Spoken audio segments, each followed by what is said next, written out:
Women in service. Latest numbers from the VA show by 2040, women will represent 1 in 5 veterans. And while their contributions date back to the American Revolution, their roles haven't always been as rightfully touted. And one museum in the Carolinas is working hard to change that. Fox Carolina's Arthur Mondale reports from Brevard. You've got to have faith in yourself. You've got to understand that you can do it. But you also have to have that opportunity. City of Brevard Mayor Maureen Koploff has been in office for just over a year, and she's committed to making her city a place where everyone thrives. We not only have to break the stereotypes that others think about us, but we have to break the stereotype that we think of ourselves. A quote she lived by for 3 decades in a different uniform. I'm a retired Navy captain. I served for 30 years. She entered in 1979. Both the draft and Vietnam War were over, and the military was dealing with a personnel shortage. And they were not getting enough male volunteers.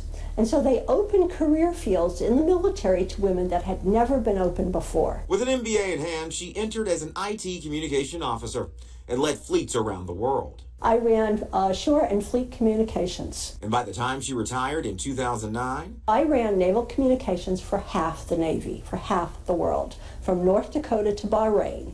A milestone for Mayor Koploff and women in the military.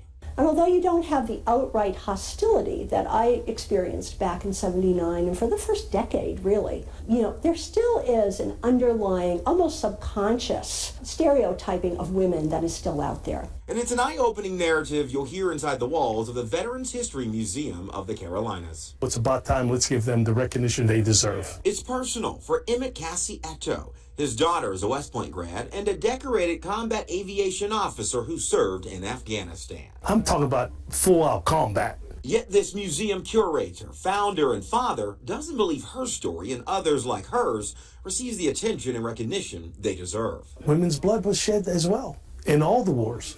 All the way, you can go all the way back to the Revolutionary War, to the Civil War, to the Spanish-American War, to the World War I, World War II, Korea, Vietnam, the War on Terror.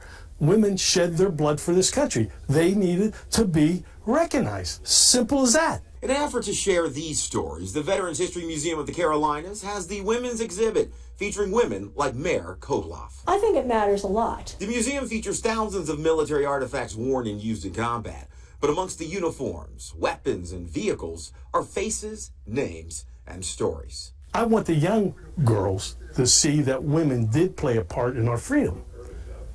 I mean, like I said, honor, educate.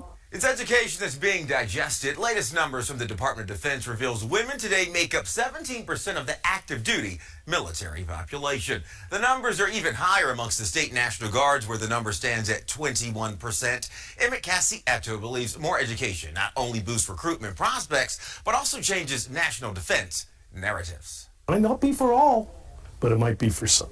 Women have got to be continuing to push. They've got to have that faith in themselves. Arthur Mondale, Fox Carolina News.